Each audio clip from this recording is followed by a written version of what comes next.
नमस्कार दोस्तों, आपका बेंगलोर यूनिवर्सिटी हिंदी चैनल में स्वागत है। आज हम साना साना हाथ जोड़ी कहानी पर चर्चा करेंगे, जो फर्स्ट सेमेस्टर के पाठ्यक्रम का हिस्सा है। इसकी महान लेखिका मधु कांकरिया जी हैं और यह कहानी वाणिज्य बोध पाठ्य पुस्तक में शामिल है। चलिए इसे समझते हैं। साना साना हाथ जोड़ी कहानी का सारांश। इस अध्याय में लेखिका मधु कांकरिया जी ने अपने सिक्किम की यात्रा का वर्णन किया है, जिसमें उन्होंने प्रकृति के अनोखे सौंदर्य, पहाड़ी जीवन की कठिनाइयों और मानवीय संवेदनाओं का सूक्ष्म विश्लेषण प्रस्तुत किया है। लेखिका अपने अनुभवों को एक प्रवाहमय भाषा में व्यक्त करती हैं, जिससे पाठक उनके साथ उस यात्रा के हर पल को महसूस कर सके। इस यात्रा के दौरान लेखिका सिक्किम के विभिन्न स्थलों का अनुभव करती हैं, जहां प्रकृति का सौंदर्य मन को मंत्रमुग्ध कर देता है। कहानी की शुरुआत में लेखिका गैंगटॉक शहर के उस दृश्य का वर्णन करती हैं, जहां रात के समय तारे और रोशनियों की झालर की तरह दिखने वाले दृश्य ने उन्हें सम्मोहित कर दिया। गैंगटॉक का सौंदर्य और उसके चारों ओर की पहाड़ी चोटियां जैसे इतिहास और वर्तमान के संगम को दर्शाती हैं। इस दृश्य ने लेखिका को एक आध्यात्मिक शांति की ओर खींचा, जहां उन्होंने महसूस किया कि जीवन में अच्छाइयों को अपनाना कितना महत्वपूर्ण है। लेखिका युमथांग की यात्रा पर निकलती हैं, जहां उन्हें कंचनजंगा पर्वत की झलक पाने की उम्मीद थी। हालांकि मौसम खराब होने के कारण वे उसे देख नहीं पाईं, लेकिन उनके सामने प्रकृति का एक नया रूप उभरता है, फूलों से सजे हुए पहाड़ी बाग, जिनकी सुंदरता ने उन्हें मोहित कर दिया। युमथांग की घाटियां, वहां के घने जंगल और फूलों की घाटियों ने लेखिका को प्रकृति के अद्भुत चमत्कारों से रूबरू कराया।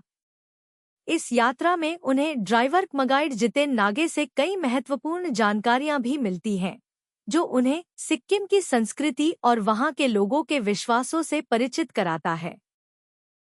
यात्रा के दौरान लेखिका को कई जगहों पर बुद्धिस्ट पताकाएं दिखती हैं, जो शांति और अहिंसा का प्रतीक होती हैं। ये पताकाएं किसी व्यक्ति की मृत्यु के बाद उसकी आत्मा की शांति के लिए लगाई जाती हैं, जो धीरे धीरे नष्ट हो जाती हैं।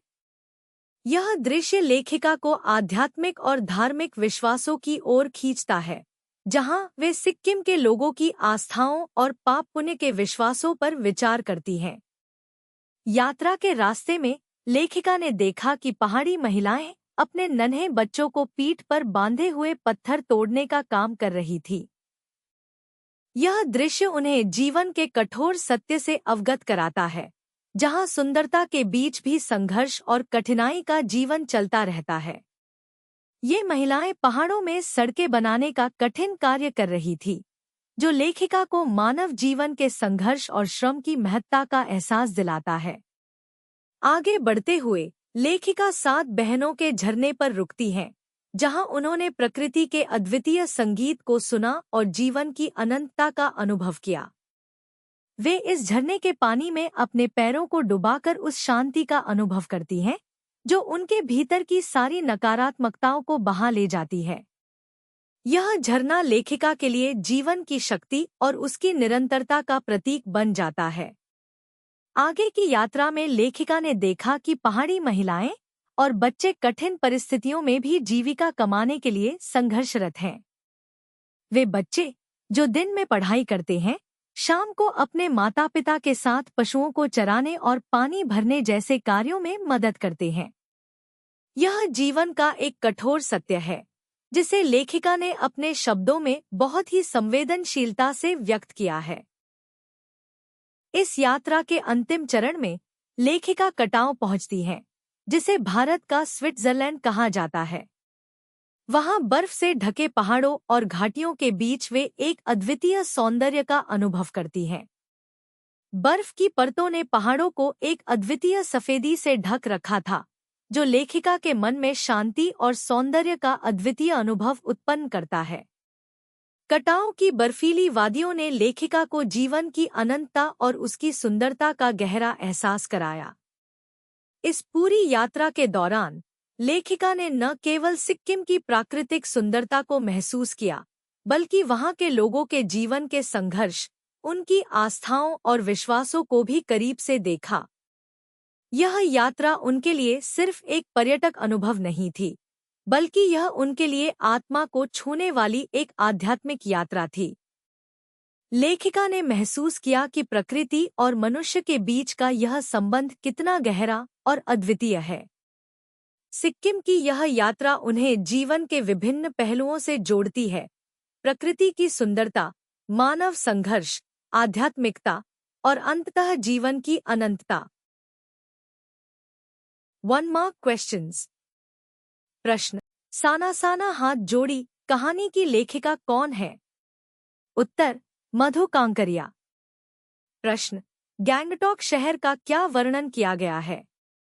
उत्तर, रात में गैंगटॉक शहर तारे और रोशनियों की झालर जैसा दिखता है।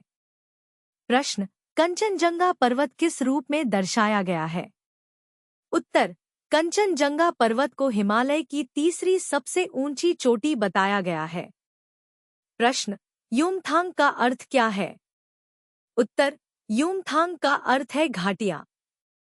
प्रश्न, सिक्किम में शांति और अहिंसा का प्रतीक क्या है?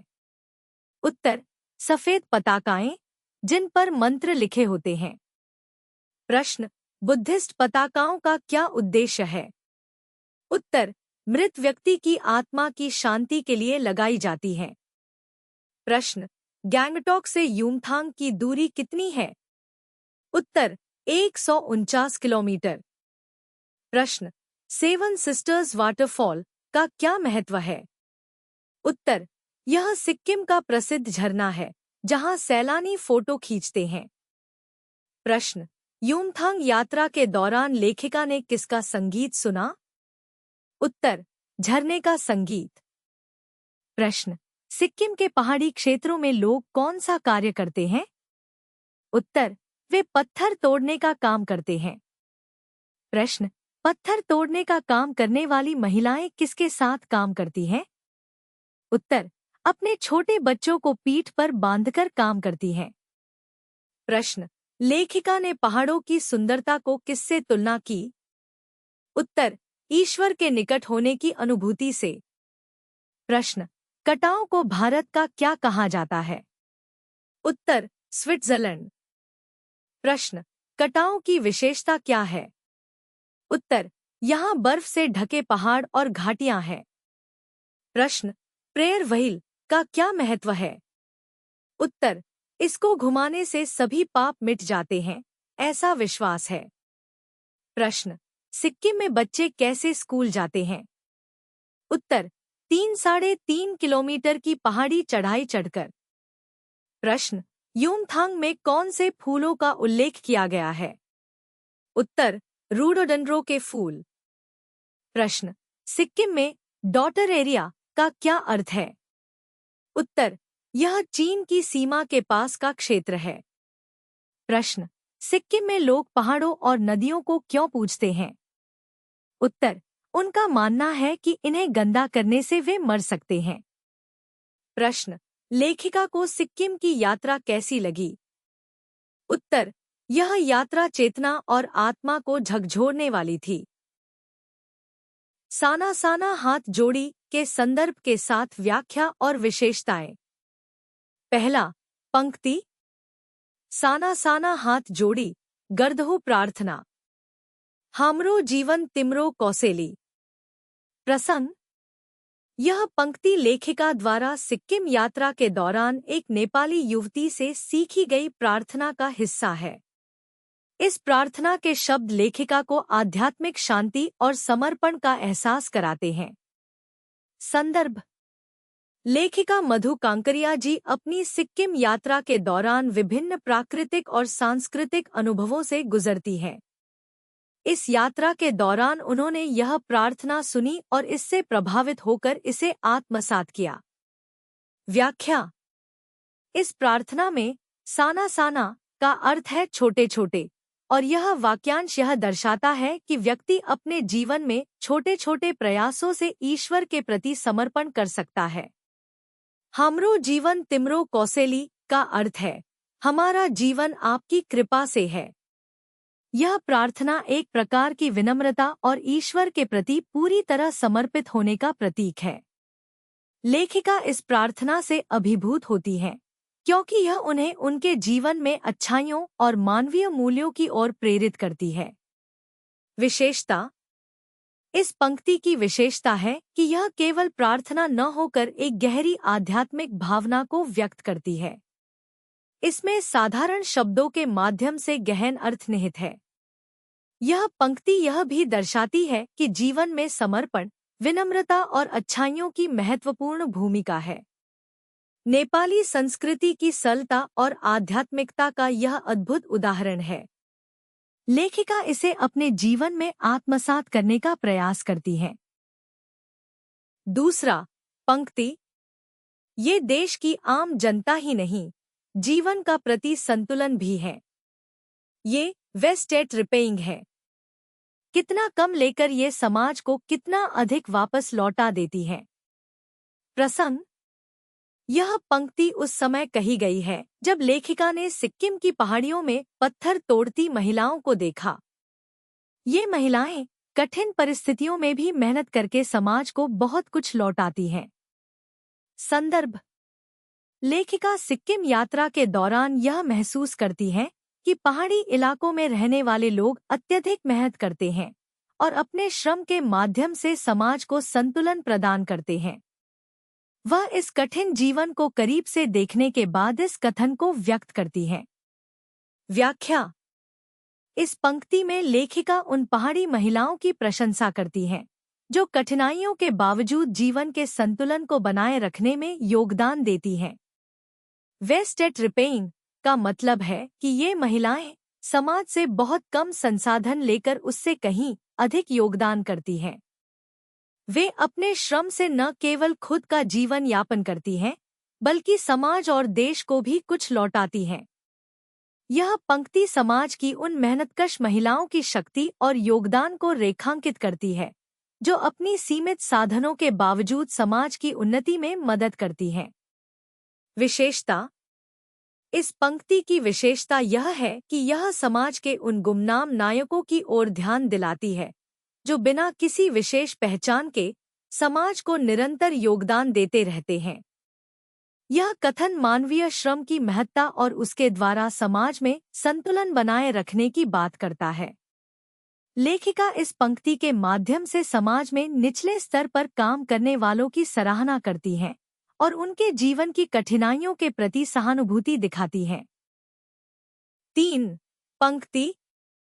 मैडम, ये मेरे देश की आम जनता है, इन्हें तो आप कहीं भी देख लेंगी, आप इन्हें नहीं। पहाड़ों की सुंदरता को देखिए, जिसके लिए आप इतने पैसे खर्च करके आई हैं। प्रसंग। यह पंक्ति ड्राइवर जितेन नागे द्वारा कही गई है, जब लेखिका ने पहाड़ी क्षेत्रों में पत्थर तोड़ने वाली महिलाओं की कठिनाइयों पर ध्यान केंद्रित किया। संदर्भ। लेखिका मधु कांकरिया सिक्किम की यात्रा के दौरान प्रकृति की सुंदरता और स्थानीय लोगों के संघर्ष को देख रही थी। जब उन्होंने पत्थर तोड़ती महिलाओं की कठिनाइयों पर सवाल उठाया, तो ड्राइवर ने उन्हें ध्यान हटाकर प्रकृति की सुंदरता पर केंद्रित करने को कहा। व्याख्या। इस पंक्ति में जितेन नागे की सोच समाज के उस तबके को दर्शाती है, जो कठिनाइयों में भी जीना सीख जाता है और उसे सामान्य मानता है। उसका मानना है कि आम जनता के संघर्ष को तो हर जगह देखा जा सकता है, लेकिन सिक्किम की प्राकृतिक सुंदरता को देखने के लिए लोग दूर दूर से आते हैं और इस पर ध्यान केंद्रित करना चाहिए। वह मानता है कि पर्यटक यहाँ की सुंदरता का आनंद लेने आए हैं, न कि स्थानीय लोगों की कठिनाइयों को देखने। विशेषता। इस पंक्ति की विशेषता यह है कि यह मानवीय दृष्टिकोण को दर्शाती है, जहां कठिनाइयों को सामान्य रूप में स्वीकार कर लिया जाता है और उसे जीवन का हिस्सा माना जाता है। इसके साथ ही यह पंक्ति यह भी दर्शाती है कि कैसे प्रकृति की सुंदरता और पर्यटन में संतुलन बनाने की कोशिश की जाती है। यह बयान सिक्किम की अनूठी प्राकृतिक सुंदरता की ओर ध्यान खींचने का प्रयास करता है। चौथा, पंक्ति। नहीं मैडम, पहाड़, नदी, झरने, हम इनकी पूजा करते हैं, इन्हें गंदा करेंगे तो हम मर जाएंगे। प्रसंग। यह पंक्ति उस समय कही गई है जब लेखिका ने सिक्किम के ड्राइवर से यह सवाल किया कि क्या वे पहाड़ों में गंदगी नहीं फैलाते। इस पर ड्राइवर ने सिक्किम के लोगों के प्रकृति के प्रति गहरे सम्मान को उजागर किया। संदर्भ। लेखिका मधु कांकरिया सिक्किम यात्रा के दौरान इस बात पर ध्यान देती हैं कि सिक्किम के लोग पहाड़ों और नदियों की साफ सफाई का कितना ध्यान रखते हैं। जब उन्होंने ड्राइवर से इस बारे में पूछा तो उसने अपने धार्मिक और सांस्कृतिक दृष्टिकोण से इसका उत्तर दिया। व्याख्या।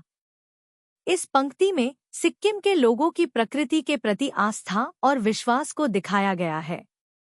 ड्राइवर का यह कथन यह बताता है कि वहाँ के लोग प्रकृति को न केवल प्राकृतिक संसाधन मानते हैं, बल्कि उसे देवतुल्य मानकर पूजा करते हैं। उनका मानना है कि यदि वे प्रकृति को गंदा करेंगे या उसकी अवहेलना करेंगे तो उन्हें इसका दंड भुगतना पड़ेगा। प्रकृति की रक्षा करना उनके धार्मिक विश्वासों का एक अहम हिस्सा है और यह पंक्ति उनके इस गहरे संबंध को स्पष्ट करती है। विशेषता। इस पंक्ति की विशेषता यह है कि यह सिक्किम के लोगों की प्रकृति के प्रति गहरी आस्था और संवेदनशीलता को दर्शाती है। यह कथन बताता है कि वे न केवल पर्यावरण के प्रति सजग हैं, बल्कि उसकी रक्षा करना उनके जीवन का एक महत्वपूर्ण हिस्सा है। इस पंक्ति में धार्मिक आस्था और पर्यावरण संरक्षण का अद्वितीय संगम दिखाई देता है, जो हमें सिखाता है कि हमें प्रकृति के प्रति कितना संवेदनशील होना चाहिए। साना साना हाथ जोड़ी कहानी टिप्पणी। पहला, लेखिका मधु कांकरिया। लेखिका मधु कांकरिया जी इस अध्याय की मुख्य पात्र हैं, जिन्होंने सिक्किम की यात्रा के दौरान अपने अनुभवों को जीवंत तरीके से प्रस्तुत किया है।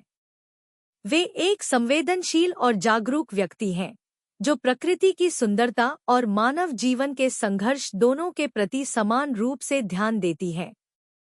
लेखिका का दृष्टिकोण अत्यंत गहराई लिए हुए है, जिसमें वे प्राकृतिक सौंदर्य को आत्मसात करती हैं और साथ ही समाज के उन वर्गों पर भी ध्यान देती हैं जो जीवन के कठिन संघर्षों से जूझ रहे हैं। लेखिका का व्यक्तित्व विचारशील है और उनके अनुभवों में जीवन के प्रति गहरी समझ दिखाई देती है। लेखिका का चरित्र संवेदनशील और करुणामय है। वे सिक्किम की यात्रा के दौरान हर छोटी बड़ी घटना और अनुभव को ध्यान से देखती हैं और उसे गहराई से महसूस करती हैं। वे सिर्फ पर्यटक बनकर प्राकृतिक सौंदर्य का आनंद नहीं लेती, बल्कि वहाँ के लोगों की कठिनाइयों और संघर्षों को भी महसूस करती हैं। उदाहरण के लिए, पहाड़ों में पत्थर तोड़ती महिलाओं को देखकर उनका हृदय करुणा से भर उठता है और वे समाज के शोषित वर्गों की स्थिति पर विचार करती हैं। इसके अलावा लेखिका की आध्यात्मिक दृष्टि भी स्पष्ट है, जहाँ वे साना साना हाथ जोड़ी प्रार्थना को आत्मसात करती हैं और जीवन में अच्छाइयों को अपनाने की प्रेरणा प्राप्त करती हैं। दूसरा, जितेन नागे, ड्राइवर कम गाइड। जितेन नागे सिक्किम यात्रा में लेखिका के गाइड और ड्राइवर के रूप में प्रस्तुत होते हैं। वे एक हंसमुख और जानकारी से भरपूर व्यक्ति हैं, जो सिक्किम की संस्कृति, इतिहास और प्राकृतिक स्थलों के बारे में लेखिका को जानकारी देते हैं। जितेन नागे का चरित्र सहज, उत्साही और अपनी संस्कृति के प्रति गर्व से भरा हुआ है। वे सिक्किम की प्राकृतिक सुंदरता और वहाँ के लोगों के जीवन के बारे में लेखिका को बताते रहते हैं, जिससे लेखिका को सिक्किम को गहराई से समझने का मौका मिलता है। जितेन नागे की विशेषता उनका ज्ञान और हंसमुख स्वभाव है। वे सिक्किम के विभिन्न स्थलों और उनकी महत्ता को बड़े रोचक तरीके से समझाते हैं। उनका व्यवहार सहज और सरल है और वे हर मौके पर लेखिका को उत्साहित करते हैं। उदाहरण के लिए, जब लेखिका ने पत्थर तोड़ती महिलाओं के बारे में चिंता व्यक्त की, तो जितेन ने उन्हें सिक्किम की प्राकृतिक सुंदरता पर ध्यान केंद्रित करने की सलाह दी, यह बताते हुए कि पहाड़ी इलाकों में ऐसी कठिनाइयां सामान्य हैं। उनकी संस्कृति और प्रकृति के प्रति गहरी आस्था भी स्पष्ट है, जैसा कि उन्होंने पहाड़ों, नदियों और झरनों की पूजा का जिक्र किया, जो सिक्किम के लोगों के जीवन का अभिन्न हिस्सा है। Thank you for watching. अगर आपको ऐसे चैप्टर्स के एक्सप्लेनेशंस पसंद आए तो प्लीज़ मेरे चैनल को लाइक और सब्सक्राइब ज़रूर करें। अपने फ्रेंड्स के साथ भी शेयर करें और हम मिलेंगे अगले चैप्टर एक्सप्लेनेशन में। सी यू नेक्स्ट टाइम।